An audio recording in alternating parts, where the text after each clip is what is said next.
Allez, place maintenant au journal de l'économie avec Claire Bonichon. Claire, on commence évidemment par faire un point sur les marchés et les bourses asiatiques après un début de semaine très difficile. Lundi, la bourse de Shanghai avait accusé sa plus forte baisse depuis 8 ans. Qu'en est-il en ce moment ? Eh bien, ça va beaucoup mieux ce matin sur les places asiatiques qui ont ouvert sur un rebond, très fort rebond, vous le voyez, pour le Nikkei actuellement, de près de 3% à Tokyo. Hausse plus modérée sur les places chinoises, vous le voyez, Shanghai qui prend 0,80%, Hong Kong 0,18%, le Kospi également fort rebond à Séoul qui prend près de 2%.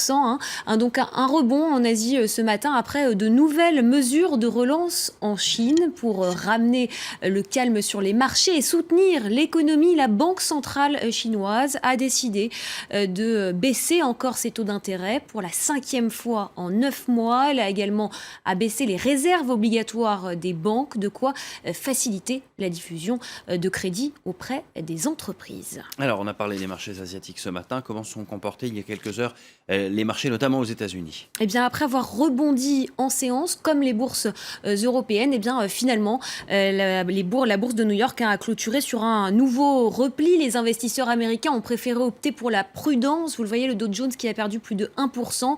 Les investisseurs outre-Atlantique s'inquiètent toujours de l'impact du ralentissement chinois pour la croissance mondiale. Ce ralentissement pourrait notamment, à terme, impacter les exportations américaines. Et face à toutes ces incertitudes, eh bien, la volatilité devrait se poursuivre encore un moment sur les marchés. Écoutez cette analyse.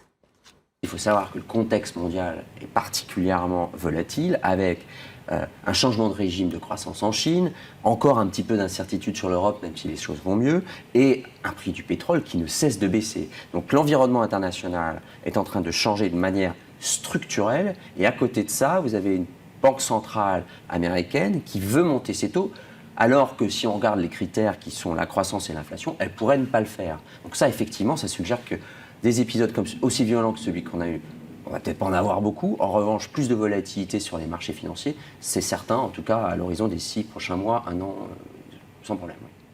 Allez, on voit tout de suite l'actualité des entreprises en bref, avec d'abord ces baisses de ventes chez Volkswagen. Oui, le constructeur automobile allemand fait état d'une baisse de ses ventes mondiales de 3,7% en juillet et de 1% sur les 7 premiers mois de l'année. Conséquence des difficultés rencontrées sur les marchés chinois, russes et brésiliens.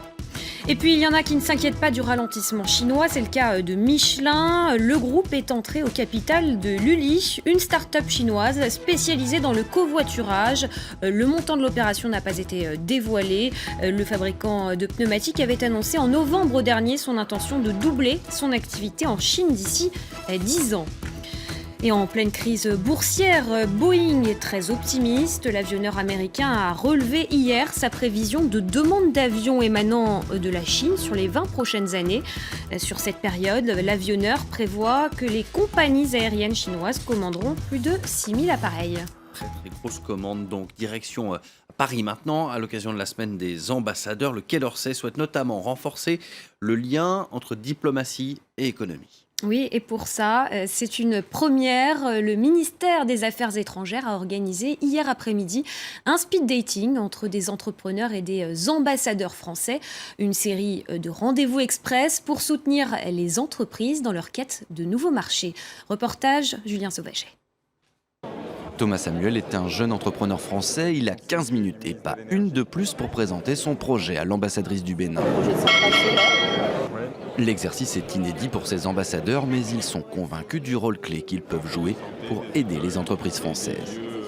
Les ambassadeurs ne peuvent pas tout, mais ensuite on peut apporter effectivement un accompagnement de notoriété, une espèce de l'image de la France. Un Made in France que Thomas Samuel sait mettre en avant.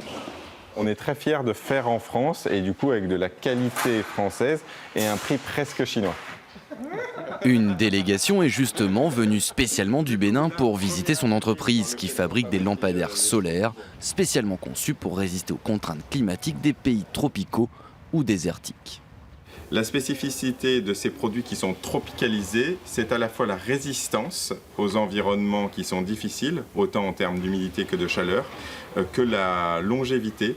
Séduit, Ces représentants de l'État du Bénin passent une première commande afin de tester cet éclairage autour des bâtiments publics dans les régions reculées de leur pays. Si vous connaissez ces endroits-là, c'est qu'il n'y a pas de lumière, donc les gens sont dans le noir, c'est les torches, les petites... Donc ça là, avec ces trucs-là, vous voyez, ça crée déjà une zone économique, en même temps, vous voyez, les activités se développent. Retour sous les lustres de la République. Car Thomas Samuel ne veut pas se limiter au Bénin.